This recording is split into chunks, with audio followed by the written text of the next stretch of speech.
Hi ಎಲ್ರಿಗೂ ನಮಸ್ಕಾರ, welcome back to my channel. ನಾನು ನಿಮ್ಮ ರಮ್ಯ ನವೀನ್. ಎಲ್ಲರೂ ಹೇಗಿದ್ದೀರಾ? ಐ ಹೋಪ್ ನೀವೆಲ್ಲರೂ ಸೂಪರ್ ಆಗಿದ್ದೀರಾ ಅಂತ ಭಾವಿಸ್ತಾ ನಾನು ಕೂಡ ತುಂಬಾ ಚೆನ್ನಾಗಿದ್ದೀನಿ ಅಂತ ಹೇಳ್ತಾ ಇವತ್ತಿನ ಬ್ಲಾಗ್ನ ಈವ್ನಿಂಗಿಂದ ಸ್ಟಾರ್ಟ್ ಮಾಡಿದ್ದೀನಿ. ಆ್ಯಕ್ಚುಲಿ ನೆನ್ನೆ ನಾನು ಬ್ಲಾಗ್ ಅಪ್ಲೋಡ್ ಮಾಡಿರಲಿಲ್ಲ. ಇನ್ಸ್ಟಾಗ್ರಾಮಲ್ಲೇ ಕಮೆಂಟ್ ಬಂದ್ಬಿಡುತ್ತೆ, ಬ್ಲಾಗ್ ಇಲ್ವಾ ಇವತ್ತು ಅಂತ ಅಂದ್ಬಿಟ್ಟು. ಸೊ ಇಲ್ಲ ಆಗಲಿಲ್ಲ, ಸ್ವಲ್ಪ ಅದು ಇದು ಕೆಲಸ ಅಂತ ಅಂದ್ಕೊಂಡು. ಮದುವೆ ಅಂತೂ ಹತ್ತಿರ ಬಂದೇ ಬಿಡ್ತು. ಶಾಪಿಂಗ್ ಒಂದು ರೇಂಜಿಗೆ ಮುಗಿಸಿದ್ವಿ, ಇನ್ನೂ ಸ್ವಲ್ಪ ಪೆಂಡಿಂಗ್ ಇದೆ, ಅದನ್ನು ಎಲ್ಲ ಮುಗಿಸ್ಕೊಳ್ಳೋದಿದೆ. ಜೊತೆಗೆ ಟೈಮೇ ಇಲ್ಲ ನನಗೆ. ರೀಲ್ಸು ಅದು ಇದು ಅಂತ ಸ್ವಲ್ಪ ಆ ಕಡೆ ಗಮನ ಹರ್ಸೋಕೋದ್ರೆ ವ್ಲಾಗ್ ಮಾಡೋದಕ್ಕಾಗಲ್ಲ. ಸೊ ಎಲ್ಲ ಬ್ಯಾಲೆನ್ಸ್ ಮಾಡಬೇಕಲ್ಲ, ಕೆಲಸ, ಮನೆ, ಮಕ್ಕಳು ಎಲ್ಲನೂ. ಸ್ವಲ್ಪ ಆಗಲಿಲ್ಲ ಅಷ್ಟೇ. ಆ್ಯಂಡ್ ನೋಡಿ ಇಲ್ಲಿ ಒದ್ದೆ ಆಗೈತೆ, ದಾರ ಮುಖ ತೊಳ್ಕೊಂಡು ಬಂದಲ್ಲ ಈಗ, ಹಂಗೆ ಆಗ್ಬಿಡ್ತೆ ನೋಡಿ. ಬ್ಲೌಸ್ ಮೇಲಿಟ್ಟೆ. ಸೊ ಒಂದೆರಡು ಬ್ಲೌಸ್ನ ಹೊಲಿಯೋದಕ್ಕೆ ಕೊಟ್ಟಿದ್ದೆ, ಅದು ಸ್ಟಿಚಿಂಗ್ ಆಗಿದೆ. ಸ್ಯಾರಿ ಅಂದರೆ ಅದೇನು, ಎಸ್ಪೆಷಲಿ ಹೆಣ್ಮಕ್ಳಿಗೆ ಸ್ಯಾರಿ ಅಂತಂದರೆ ಎಷ್ಟು ಇಷ್ಟ ಆಗುತ್ತಲ್ವ. ನನಗಂತೂ ಸಿಕ್ಕಾಪಟ್ಟೆ ಇಷ್ಟ, ನಿಮಗೂ ಗೊತ್ತು. ಸೊ ನಿಮಗೂ ಸ್ಯಾರಿ ಅಂದರೆ ಇಷ್ಟನಾ ಅಥವಾ ಬೇರೆ ಡ್ರೆಸ್ಗಳು ಹಾಕೋದಕ್ಕೆ ಇಷ್ಟನಾ ಕಮೆಂಟ್ ಮಾಡಿ ಆಯಿತಾ. ನನಗಂತೂ ಸ್ಯಾರಿ, ಅದರಲ್ಲೂ ಯಾರಾದರೂ ಕಾಂಪ್ಲಿಮೆಂಟ್ಸ್ ಕೊಟ್ಬಿಡ್ತಾರೆ ನೋಡಿ, ರಮ್ಯಾ ನಿಮಗೆ ಸ್ಯಾರಿನೇ ತುಂಬ ಚೆನ್ನಾಗಿ ಕಾಣೋದು ಅಂತ. ನವೀನ್ಗೂ ಅಷ್ಟೇ, ನಾನು ಸ್ಯಾರಿ ಹಾಕ್ಕೊಂಡ್ರೇ ಇಷ್ಟ, ಹಾಗಾಗಿ ನನಗೂ ಸ್ಯಾರಿ ಇಷ್ಟ. ಕಾಂಪ್ಲಿಮೆಂಟ್ ಸಿಕ್ಕಾಪಟ್ಟೆ ಸಿಗುತ್ತೆ ನನಗೆ ಬೇರೆ ಡ್ರೆಸ್ ಹಾಕೊಳ್ಳೋದಕ್ಕಿಂತನೂ. ಆ್ಯಂಡ್ ಇದು ಈಗ ಟ್ರೆಂಡಿಂಗ್ ಕಲರ್. ಫ್ರೆಂಡ್ಸ್ ಸ್ಯಾರಿ ಹಾಕೊಂಡಾಗ ಒಂದು ಫೋಟೋ ಜೊತೆ ತಗೊಳ್ಳಲ್ಲ. ನಾವು ಬರೀ ವಿಡಿಯೋ ಮಾಡೋದ್ರಲ್ಲೇ ಬಿಸಿ ಇರ್ತೀವಿ. ಫೋಟೋಸ್ ತಗೊಳೋದಕ್ಕೆ, ವಿಡಿಯೋಸ್ನ ಸೆಲ್ಫಿಯಲ್ಲಾದ್ರೂ ಮಾಡ್ಬೋದು, ಫೋಟೋಸ್ ತಗೊಳಕ್ ಯಾರಾದ್ರೂ ಇರ್ಲೇಬೇಕು. ಯಾರೋ ಒಬ್ರು ಫೋಟೋಸ್ ಕಳಿಸಿ ಅಂದ್ರೆ ನಮ್ಮ ಹತ್ರ ಕಳ್ಸಕ್ ಫೋಟೋಸ್ ಇರಲ್ಲ. ನಮ್ಮ ಹತ್ರ ಫೋಟೋಸ್ ಕಲೆಕ್ಷನ್ಸೇ ಇರಲ್ಲ ಅನ್ಕೊಳ್ಳಿ ಅಲ್ವಾ. ಗ್ಯಾಲರಿಲಿ ನಮ್ಮ ಹತ್ರ ಫೋಟೋಸ್ ಇರಲ್ಲ. ಇನ್ನು ಇನ್ಸ್ಟಾಗ್ರಾಮ್ ರೀಲ್ಸ್ ಡಾಕ್ಯುಮೆಂಟ್ ಆಳು ಮೂಳು ಮಣ್ಣು ಸಿಗುತ್ತೆ, ಅದೇ ಸಿಗುತ್ತೆ, ಫೋಟೋಗಳೇ ಸಿಗಲ್ಲ ನೋಡಿ. ಅದ್ರಲ್ಲೂ ರಮ್ಯನೇ ಸ್ವಲ್ಪ ನಮ್ದೇನಾದ್ರೂ ನಿಂತ್ಕೊಳ್ಳಿ ಚೆನ್ನಾಗಿ ಕಾಣ್ತೈತೆ ಅಂತ ಅವಳೇ ತೆಗೆದ್ರೆ ನಾನಂತೂ ಅಲ್ಲ. ಎಸ್ಪೆಷಲಿ ನಮ್ಮಿಬ್ರದ್ದು ಏನು ವಿಡಿಯೋ ಇರುತ್ತೆ ಬಿಟ್ರೆ ಇದು ಫೋಟೋಸ್ ಅಂತೂ ಇರೋದೇ ಇಲ್ಲ. ಅಂಡ್ ಈ ಸ್ಯಾರಿ ಬ್ಲೌಸ್ ಯಾವ ತರ ಸ್ಟಿಚ್ ಮಾಡಿದ್ದಾರೆ ಅಂತ ಇಟ್ಕೊಳ್ಳಿ ನಿಮಿಷ. ಇದು ಈಗ ಹೆಂಗಾಗ್ಬಿಟ್ಟಿದೆ ಅಂದ್ರೆ, ಈ ಸೆಮಿ ಮೈಸೂರು ಸಿಲ್ಕಲ್ಲೇ ಕಣ್ಣಾಗ ಬೇಕಾಗಿತ್ತು ಸೀರೆಗಳು ಸಿಗೋದ್ರಿಂದ. ಈ ಪ್ಯೂರ್ KSIC ಅಂತ ಅಂದ್ಬಿಟ್ಟು ಮತ್ತೆ ಈ ಮೈಸೂರು ಸಿಲ್ಕ್ ಅಂತ ಅಂದ್ಬಿಟ್ಟು ಅಷ್ಟೊಂದು ಖರ್ಚು ಮಾಡೋ ಅವಶ್ಯಕತೆ ಅದಕ್ಕೂ ಪಿಂಕ್ ಕಾಂಬಿನೇಷನ್. ಅದು ಈಗ ಒಂಥರ ಟ್ರೆಂಡ್. ಇದೇ ಬೇರೆ ತರ ಪಿಂಕ್, ಅದೇ ಬೇರೆ ತರ ಪಿಂಕ್. ಅದೇನ್ ಪಿಂಕ್ ಅಲ್ಲ, ಅದು ಎಷ್ಟಾರ ಪಿಂಕ್ ಇರುತ್ತೆ ಗುರು. ಇರುತ್ತೆ ಒಂದ್ ಕಲರ್ ಅನ್ನ ನೋಡಿ. ಇದು ಜಸ್ಟ್ ಈ ತರ ಫ್ರಂಟ್ ಈ ತರ ಇದ್ ಮಾಡಿ ಈ ತರ ಪಫ್ ಕೊಡ್ಸಿ, ಇದಕ್ಕದು ಬ್ಯಾಕ್ ಬ್ಯಾಕ್ ಡಿಸೈನ್ ಈ ತರ ಇಷ್ಟೇ. ಇದನ್ನೇನು ನಾನು ಪ್ಯಾಚ್ ವರ್ಕ್ ಆ ಥರ ಏನೂ ಮಾಡಿಸಿಲ್ಲ, ಜಸ್ಟ್ ಪಫ್ ಇಡ್ಸಿದ್ದೀನಿ ಅಷ್ಟೇ. ಸೊ ಈ ಪೈಪಿಂಗ್ ಮಾಡಿಸಿದ್ದೀನಿ ಅಷ್ಟೇ. ಈ ಟೈಮೇ ಇಲ್ಲ ನನಗೆ. ಅದರಲ್ಲೂ ಏನು ಗೊತ್ತಾ, ಈ ಬರೀ ಕೊಲ್ಯಾಬ್ರೇಷನ್ಗೆ ಅಂತ ವೇರ್ ಮಾಡಿಕೊಂಡು ವಿಡಿಯೋ ಮಾಡೋಕ್ಕೆ ಅಂತ ಮಾಡೋದಕ್ಕಿಂತ ಅದ್ರ ಫಂಕ್ಷನ್ಸ್ ಅಂತ ರೆಡಿ ಆದಾಗ ಹಾಕ್ಕೊಂಡಾಗ ಇನ್ನೂ ಚೆನ್ನಾಗಿರುತ್ತೆ. ಆ್ಯಂಡ್ ಈ ಸ್ಯಾರಿಗೆ ಬ್ಲೌಸ್ ಯಾವ ಥರ ಸ್ಟಿಚ್ ಮಾಡಿಸಿದ್ದೀನಿ ತೋರಿಸ್ತೀನಿ. ಈ ಸ್ಯಾರಿಗೆ ನೀವು ಒಂದು ಮಾಡಿ ಅಂತಂದರೆ ಎರಡು ಮಾಡ್ತೀರಾ. ಗಣೇಶನ್ ಮಾಡು ಅಂದರೆ ಇನ್ನೊಂದೇನೋ ಹೇಳ್ತಾರಲ್ಲ ನೋಡಿ. ಫ್ರಂಟ್ ನೆಕ್ ಈ ಥರ ಮಾಡಿಸಿದ್ದೀನಿ ಇದಕ್ಕೆ. ಆ್ಯಂಡ್ ಬ್ಯಾಕ್ ಬಂದು ಈ ಥರ ಮಾಡಿಸಿದ್ದೀನಿ. ಸೊ ಅಂಕಲ್ಗೆ ಹೇಳಿ ನಾನೇ ಟ್ರಯಲ್ ಆ್ಯಂಡ್ ಎರರ್. ಅಂಕಲ್ ಯಾವ ಥರ ಅಂತಂದರೆ, ಮೇಡಮ್ ನಾನು ಇದು ಮಾಡ್ಬಿಡ್ತೀನಿ ಅಂತ ಅಂದ್ಬಿಟ್ಟು ಮಾಮೂಲಿ ಅವ್ರು ರೆಗ್ಯುಲರ್ ಅಂಕಲ್ ಇಲ್ಲ ನೀವು ಟ್ರೈ ಮಾಡಿ ಅಂತ ಅಂದ್ಬಿಟ್ಟು ನಾನು ಅವ್ರಿಗೆ ಡಿಸೈನ್ ಕಳಿಸೋದು, ಅವ್ರಿಗೆ ನೀವು ಟ್ರಯಲ್ ಆ್ಯಂಡ್ ಎರರ್ ನನಗೆ ಮಾಡಿ ಅಂತ ಅಂದ್ಬಿಟ್ಟು ಅವ್ರ ಹತ್ರ ಮಾಡಿಸೋದು ನಾನು. ನನಗೆ ನಂಗೆ ನಿಯರ್ ಇರೋದು ಅಂಕಲ್. ಮತ್ತೆ ಹೇಳಿದ ಟೈಮ್ಗೆ 2 days 3 days ಅಲ್ಲೆಲ್ಲ ಸ್ಟಿಚ್ ಮಾಡ್ಕೊಟ್ಬಿಡ್ತಾರೆ. ಹಾಗಾಗಿ ತುಂಬಾ ಒಳ್ಳೆಯವರು. ಮತ್ತೆ ಅವ್ರಿಗೂ ಒಂದು, ಈಗ ನಾವು ಅವ್ರಿಗೆ ಕೊಡೋದ್ರಿಂದ ಅವ್ರಿಗೂ ಹೆಲ್ಪ್ ಆಗುತ್ತೆ, ಬಿಸ್ನೆಸ್ ಆಗುತ್ತೆ. ತುಂಬಾ ಒಳ್ಳೆಯವರು ಅಂಕಲ್. ಮತ್ತೆ ಚೆನ್ನಾಗಿ ಮಾತಾಡ್ತಾರೆ. ನಾವೇನಾದ್ರೂ ಹೆಚ್ಚು ಕಡಿಮೆ ಅಂಕಲ್ ನೀವು ನೋಡಿ ಹಿಂಗ್ ಮಾಡ್ಬಿಟ್ಟಿದ್ದೀರಾ ಬ್ಲೌಸ್, ಹೌದಾ ಮೇಡಮ್ ನೆಕ್ಸ್ಟ್ ಟೈಮ್ ಮಾಡ್ಕೊಡ್ತೀನಿ ಮೇಡಮ್ ಅಂತ ಅಂದ್ಬಿಟ್ಟು ನಂಗೊಂಥರ ಇಷ್ಟ ಆಗ್ತಾರೆ. ನಂದು ಆರಿ ವರ್ಕ್ ಏನಾದ್ರು ಮಾಡಿಸ್ಬೇಕು ಅಂದಾಗ ಮೀನಾ ಬಜಾರ್ ಕೊಡ್ತೀನಿ, ಅಲ್ಲೂ ಅಷ್ಟೇ ವರ್ಕ್ ಎಲ್ಲ ಚೆನ್ನಾಗಿ ಮಾಡ್ಕೊಡ್ತಾರೆ. ಇದರ ಸಿಂಪಲ್ ಸ್ಯಾರೀಸ್ ಎಲ್ಲ ಇದ್ದಾಗ ನಾನು ಇಲ್ಲಿಗೆ ಕೊಡೋದು. ಅದು ಏನಂದ್ರೆ ಬೇಗ ಕೊಡ್ತಾರಲ್ಲ ನನಗೆ ಕೊಲ್ಯಾಬ್ ಮಾಡೋದಿಕ್ಕೆ, ಹಾಗಾಗಿ ಅವ್ರಿಗೆ ಈ ಥರ ಬಟ್ಟೆಗಳ ವಿಚಾರದಲ್ಲಿ, ಸ್ಟಿಚಿಂಗ್ ವಿಚಾರದಲ್ಲಿ ಅವ್ರಿಗೂ ನಮಗೂ ಮಾತು ನಡೆಯೋದಂಥದ್ದು ಸುಮಾರು ಇರ್ತದೆ. ಏನಾದ್ರು ಹೆಚ್ಚು ಕಡಿಮೆ ಆದಾಗ ಪಾಪ ಇವ್ರು ಆತರ ಏನು ಡಿಫ್ರೆನ್ಸ್ ಮಾಡಿ, ಅಂಕಲ್ ಇನ್ನೋಸೆನ್ಸ್ಗೆ ಅವ್ರದ್ದು ಏನಾದ್ರು ಡಿಫ್ರೆನ್ಸ್ ಆದ್ರೂ ನಮ್ಗೆ ಏನು ಮಾತಾಡಕ್ ಬರಲ್ಲ ಅಲ್ವಾ. ಪಾಪ ಅವ್ರು ಏನಾದ್ರು ಮಾಡಿದ್ರೆ ಸ್ವಲ್ಪ ದೊಡ್ಡದು ಚಿಕ್ಕದು ಆಗಿರ್ತದೆ, ಸೈಜು ಸ್ವಲ್ಪ ಆಗಿರುತ್ತೆ. ಅಥವಾ ನಾನು ಯಾವ್ದೋ ಒಂದು ಹೊಸ ಪ್ಯಾಟರ್ನ್ ಟ್ರೈ ಮಾಡಿ ಅಂಕಲ್ ಅಂದಿರ್ತೀನಿ, ಅದೇನೋ ಕರೆಕ್ಟ್ ಆಗಿ. ಆಮೇಲೆ ಇವ್ರದೇ ತಪ್ಪು ಏನ್ ಮಾಡಿರ್ತಾರ ಗೊತ್ತಾ, ಯಾವತ್ತೂ ಬ್ಲೌಸ್ ಕೊಟ್ಟಿರ್ತಾರೆ ಒಂದ್ಸಲ ಅಲ್ಟದ, ಅವಾಗ ಏನಾಗುತ್ತೆ ಅವ್ರ ಹತ್ರ ನಂದು ಆಲ್ರೆಡಿ ಒಂದು ಬ್ಲೌಸ್ ಪರ್ಮನೆಂಟ್ ಆಗೈತೆ. ಅವ್ರು ಇವಾಗ್ಲೇ ಅಳ್ತೆಗೂ ಏನ್ ಮಚ್ಚ ಡಿಫ್ರೆನ್ಸ್ ಆಗಿಲ್ಲ. ಸ್ವಲ್ಪ ಅದು ಅಂಕಲೇ, ಅದು ಪ್ರಿನ್ಸ್ ಕಟ್ ಮಾಡ್ಬೇಕಾದ್ರೆ ಅವ್ರು ಸ್ವಲ್ಪ ಅದು ಒಳಗಡೆ ಹಾಕ್ಬಿಡಿ. ನಾನು ನಾರ್ಮಲ್ ಬ್ಲೌಸ್ ಅಳತೆ ಮೆಷರ್ಮೆಂಟ್ ಬ್ಲೌಸ್ ಕೊಟ್ಟಿದ್ದೆ, ಹಂಗಾಗಿ ಅವರೇ ಕನ್ಫ್ಯೂಸ್ ಮಾಡ್ಕೊಂಡು ಸ್ವಲ್ಪ ಲೂಸ್ ಮಾಡ್ಬಿಟ್ಟಿದ್ರು, ಟೈಟ್ ಮಾಡಿಸ್ಕೊಂಡು. ಈಗ ನೆಕ್ಸ್ಟ್ ಇನ್ನೊಂದು ಕೊರಿಯರ್ ಬಂದಿದೆ. ಇದೆಲ್ಲಿಂದ ಗೊತ್ತಾ, ನೀವು ನಂಗೆ ಕೇಳ್ತಾ ಇದ್ರಲ್ಲ ಏನಂತ, ಇದು ಏನು ಮೆಟರ್ನಿಟಿ ಜಿಪ್ಲೆಸ್ ಡ್ರೆಸ್, ಈ ಥರ ಡ್ರೆಸ್ಗಳು, ಅದನ್ನು ನಾನು ಆ್ಯಕ್ಚುಲಿ ವೆಮಿನಾ ಟ್ರೆಂಡ್ಸ್ ಅನ್ನೋ ಪೇಜಿಂದನೇ ತರಿಸ್ತೀನಿ. ಸುಮಾರು ಜನ ನಾನು ನೋಡಿಬಿಟ್ಟು ತೊಗೊಂಡ್ರು, ನನ್ನ ಪ್ರೆಗ್ನೆನ್ಸಿ ಟೈಮಲ್ಲಿ ಯೂಸ್ ಮಾಡಿರೋದು. ನಾನು ಅದೇ ಪೇಜಿಂದನೇ ನನ್ನ ಮಗನಿಗೆ ಈ ಕ್ಲಾತ್ ಡೈಪರ್ ತರಿಸಿದ್ದೀನಿ. ಸೀರಿಯಸ್ಲಿ ಸಕ್ಕತ್ತಾಗಿದೆ. ಇದು ಯಾವ ಥರ ಬರುತ್ತೆ ಅಂತಂದರೆ, ಈ ಥರ ಕಾಟನಲ್ಲಿ ಪ್ಯಾಡ್ಸ್ ಇರುತ್ತೆ ಅಬ್ಸರ್ವ್ ಮಾಡ್ಕೊಳ್ಳೋದಕ್ಕೆ, ಜೊತೆಗೆ ಅಡ್ಜಸ್ಟಬಲ್ ಇರುತ್ತೆ ಇದು ಮಗುಗೆ ಹಾಕೋದಕ್ಕೆ. ಒಂದು ನಾವು ನಾರ್ಮಲಿ ಪ್ಯಾಂಪರ್ಸ್, ಪ್ರೀಮಿಯಂ ಕೇರ್ ಅದೆಲ್ಲ ಯೂಸ್ ಮಾಡ್ತೀವಲ್ಲ, ಅದು ಒಂದು ಬಜೆಟ್ ಫ್ರೆಂಡ್ಲಿ ಇರಲ್ಲ. ಒಂದಕ್ಕೆ ಅದು ಸೈಜ್ ದೊಡ್ಡದು ಆಗ್ತಾ ಆಗ್ತಾ ಜಾಸ್ತಿ ಪರ್ ಒನ್ ಡೇಗೆ. ಈಗ ಚಳಿಗಾಲ ಇರೋದ್ರಿಂದ ಮಕ್ಕಳು ಅವಾಗವಾಗ ಮಾಡ್ಕೊತಾ ಇರ್ತಾರೆ, ಸುಸು ಮಾಡ್ಕೊತಾ ಇರ್ತಾರೆ, ಅವಾಗವಾಗ ಡೈಪರ್ಸ್ ಚೇಂಜ್ ಮಾಡಲೇಬೇಕು ಇಷ್ಟು ಒಂದ್ಸಲ ಅಂತ. ಸೊ ಬಜೆಟ್ ಫ್ರೆಂಡ್ಲಿ ಅಂತೂ ಇರಲ್ಲ. ಬಟ್ ರ್ಯಾಷಸ್ ಆ ಥರ ಏನೂ ಆಗಿಲ್ಲ ಅದರಲ್ಲಿ.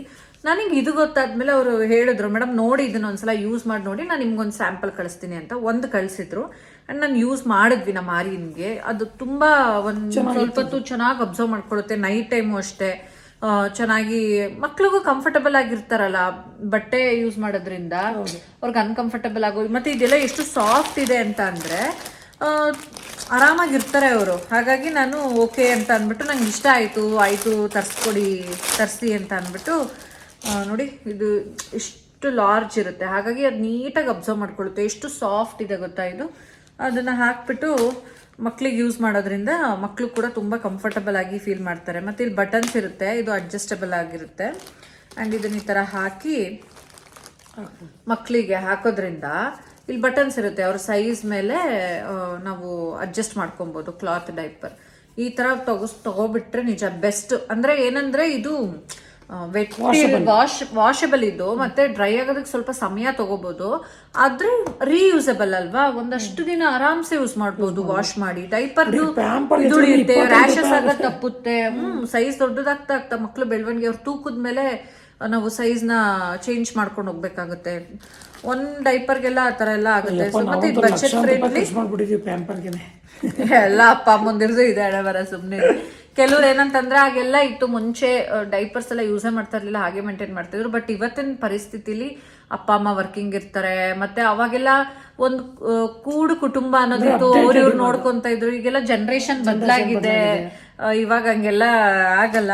ಬಟ್ ಆದಷ್ಟು ಡೈಪರ್ಸ್ ಯೂಸ್ ಮಾಡೋದಕ್ಕಿಂತ ಸ್ವಲ್ಪ ಈ ತರ ಕ್ಲಾತ್ ಡೈಪರ್ಸ್ ಯೂಸ್ ಮಾಡಿದ್ರೆ ಒಳ್ಳೇದು. ನನ್ಗೆ ಅದಕ್ಕೆ ಫಸ್ಟ್ ನನ್ಗೆ ಒಂದು ತರ್ಸ್ಕೊಂಡೆ, ಅದು ನೀಟಾಗಿ ಅಬ್ಸರ್ವ್ ಮಾಡ್ಕೊಳುತ್ತಾ ಇಲ್ಲ ಲೀಕ್ ಆಗ್ಬಿಡುತ್ತಾ ಏನೋ ಇತ್ತ ಅಂದ್ಬಿಟ್ಟು. ಇದನ್ನ ತರ್ಸ್ಕೊಳಕ್ ಚೆನ್ನಾಗಿ ಅಬ್ಸರ್ವ್ ಆಯ್ತು. ಮತ್ತೆ ಏನು ಸೈಜ್ ಎಲ್ಲ ಅಡ್ಜಸ್ಟಬಲ್ ಮಾಡ್ಕೊಬಹುದು. ಸೊ ಹಾಗಾಗಿ ನಾನೊಂದು ಇಲ್ಲಿ 6 ತರಿಸ್ತೆ ನೋಡಿ. ಕಲರ್ಸ್ ಒಂಥರ ಡಿಫ್ರೆಂಟ್ ಆಗಿ ಕ್ಯೂಟ್ ಆಗಿದೆ. ಇದು ಒಂದು ಡಿಫ್ರೆಂಟ್ ಪ್ಯಾಟ್ರನ್ಸು. ನಾನೀಗೊಂದು ಅರ್ಧ ಡಜನ್ ತರಿಸ್ಕೊಂಡೆ. ಅವ್ರ ಕಾಂಟ್ಯಾಕ್ಟ್ ನಂಬರ್ ಹಾಕಿರ್ತೀನಿ ಆಯ್ತಾ, ನಿಮ್ಗೆ ಏನಾದರೂ ಬೇಕಿದ್ರೆ ತರಿಸ್ಕೊಳ್ಳಿ. ಚೆನ್ನಾಗಿ ಅಬ್ಸರ್ವ್ ಮಾಡ್ಕೊಳ್ಳುತ್ತೆ. ಇದೊಂಥರ ನಂಗೆ ಹಾನೆಸ್ಟ್ ರಿವ್ಯೂ ಅಂತ ಅನ್ನಿಸ್ತು. ಇದು ಲೀಕ್ ಆಗೋದು ಆ ಥರ ಎಲ್ಲ ಆಗೋದಿಲ್ಲ. ಅವ್ರ ಕಾಂಟ್ಯಾಕ್ಟ್ ನಂಬರ್ನೂ ಹಾಕಿರ್ತೀನಿ, ನೀವು ಬೇಕಿದ್ರೆ ನೀವು ತೊಗೊಬೋದು. ಮತ್ತು ಅವರಲ್ಲಿ ಮೆಟರ್ನಿಟಿ ಡ್ರೆಸ್, ಜಿಪ್ಲೆಸ್ ಮೆಟರ್ನಿಟಿ ಡ್ರೆಸ್ ಬೇಕು. ಸುಮಾರು ಜನ ಕಮೆಂಟ್ ಮಾಡ್ತಾ ಇರ್ತೀರ ರಮ್ಯಾ ಎಲ್ಲಿ ತೊಗೊಂಡ್ರಿ ಅಂತ ಹೇಳಿರ್ತೀನಿ ನಾನು, ಗೊತ್ತಿಲ್ಲದಿರೋರು ಮತ್ತೆ ಕಮೆಂಟ್ ಮಾಡಿರ್ತಾರೆ. ಅವ್ರ ಪೇಜಲ್ಲೂ ಅದು ಕೂಡ ಸಿಗುತ್ತೆ. ಹೊಸಿ ಬೈಯನ ಹೊಸಿ ಎದುರಿಸ್ತೀಯ ನೀನು? ಯಾರು? ಹಾ ನೋಡಿ ಫ್ರೆಂಡ್ಸ್, ನಮ್ಮ ಅಕ್ಕ ಹೆಂಗಂತೋಳೆ.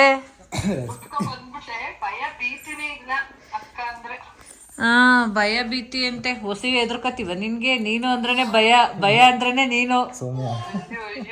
ಭಯ ಅಂದ್ರೆ ಸೌಮ್ಯ ಅಂದ್ರೆ ಭಯ. ಹಂಗಾಗದೆ ಇವಾಗ. ಎಷ್ಟು ಸೌಮ್ಯವಾಗಿದ್ಲು, ಈಗ ಅಷ್ಟೇ ಸ್ಟ್ರಾಂಗ್. ಈಗ ನಮ್ಮ ಅಕ್ಕ ನೋಡು, ನನ್ ಗಂಡ ಏನಂತವ್ರೆ, ನನ್ನ ಹೆಂಡತಿ ನನ್ಗೆ ಎದ್ರಲ್ಲ, ಸೌಮ್ಯಕ್ಕಾದ್ರೆ ಗಡಗಡ ಅಂತೇಳೆ. ಹಂಗೆ ಅಕ್ಕಂದು ಹವಾ. ಒಂದು ಗುಡುಕ್ಬಿಟ್ರೆ ಮುಗೀತ್, ಗಪ್ಚುಪ್ ಎಲ್ರು ಬಾಯಿ ಬೀಗ ಹಾಕೋಬಿಡ್ಬೇಕು. ಅಕ್ಕ ಬಾಯ್ ಬಿಟ್ಲು ಅಂದ್ರೆ ಅಕ್ಕನ ಎದ್ರಾಕೊಂಡ್ ಬದ್ಕೈತದ? ಅಲ್ಲ, ನಮ್ಮ ಅಕ್ಕನ ಎದ್ರಾಕೊಂಡ್ ಬದ್ಕೈತದ ನಾವು. ರಂಗಣ್ಣ ಮುಚ್ಚಿಟ್ಕೊಂಡ್ಬಿಟ್ಟವ್ರು ಎಷ್ಟು ಕೊಲೆಗಳಾಯ್ತು. ಇನ್ನು ಅಕ್ಕನ್ ಎದ್ರ ಹಾಕೊಂಡ್ವಿ ಅಂದ್ರೆ ಮುಗೀತ ಮೇಲೆ. ನೋಡು, ನೀನ್ ಬತ್ತಿ ಅನ್ಬಿಟ್ಟು ಶನಿವಾರ ಊರ್ ಬೇರೆ ಹೊಂಟೋದೆ ನಾನು. ನೀನ್ ಬತ್ತಿ ಅನ್ಬಿಟ್ಟು ಶನಿವಾರ ಊರ್ಗೆ ಹೊಂಟೋದೆ. ಹಂಗೆ ನಿಮ್ಮಿಬ್ರದ್ದು ಅದೇ ಕತೆ ಐತರದು. ಅವಳಿದ್ದಾಗ ನೀನಿರಲ್ಲ, ನೀನಿದ್ದಾಗ ಅವಳಿರಲ್ಲ. ಭಯ.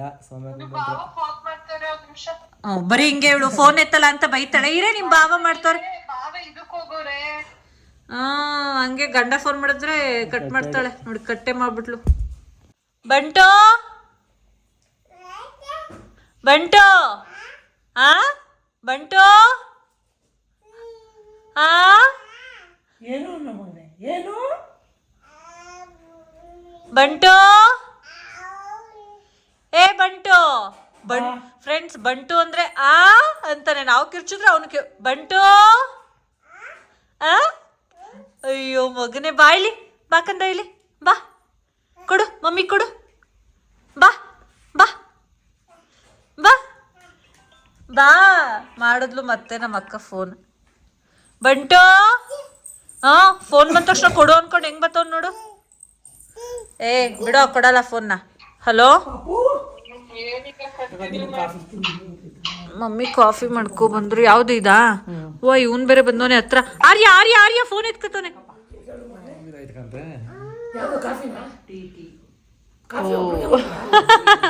ನಾನು ಮಾತ್ರ ಕುಡಿಯೋದು ಅನ್ಕೊಂಡು ಅಮ್ಮ ನನಗೆ ಮಾತ್ರ ಕೊಡ್ತು. ಮಾತಾಡೇ.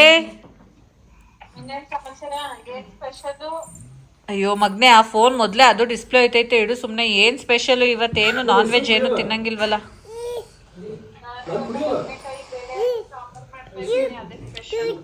ಅಲ್ಲಿ ನೋಡಲಿ ಅವ್ನು ಫೋನ್ ಹಿಡ್ಕೊಂಡು ಮಾತಾಡ್ತವನೆ ಆರ್ಯ.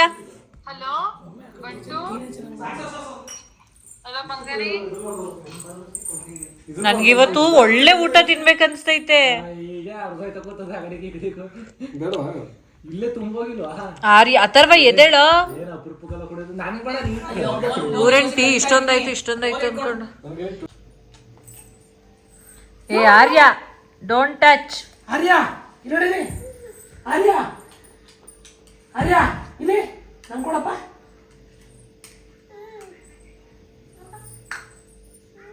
ಅಲ್ಲಿ ಬಂದೈತೆ ಈಗ ಕಚ್ಬಿಡ್ತಾನೆ. ಸರ್ ರಾತ್ರಿಗೆ ಎಲ್ಲೋಗ್ತೀರಾ ಸರ್? ಇವರಿಬ್ರು ನೋಡಿ ಈಗ ಆ್ಯಕ್ಚುಲಿ ನಮ್ಮದು ಶಾಪ್ ಕೆಳಗಡೆ ರೆಂಟ್ಗೆ ಕೊಡೋದಕ್ಕೆ ಖಾಲಿ ಇದೆ. ಸೊ ಅದ್ರದ್ದು ಫ್ಲೆಕ್ಸ್ ಮಾಡಿಸ್ಕೊಬಂದಿದ್ರೆ ಇಬ್ರು ಅದ್ರ ಮೇಲೆ ಬಿದ್ದು ಒದ್ದಾಡ್ಕೊಂಡು ಆಟ ಆಡ್ತವ್ರೆ.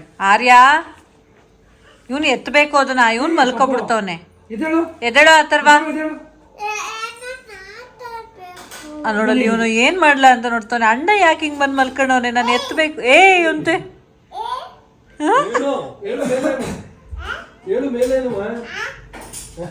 ಅವನ್ಗದಂದೇ ಗೊತ್ತು.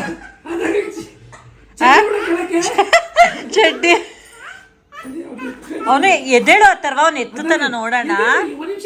ಒಂದ್ ನಿಮಿಷ ಈಗ ಎತ್ಕತಾನ ನೋಡೋದೇ ಇರು.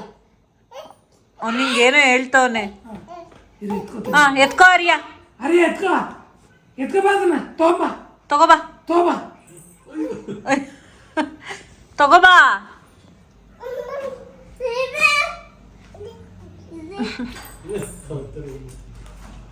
ಎತ್ಕೋ ಆರ್ಯ.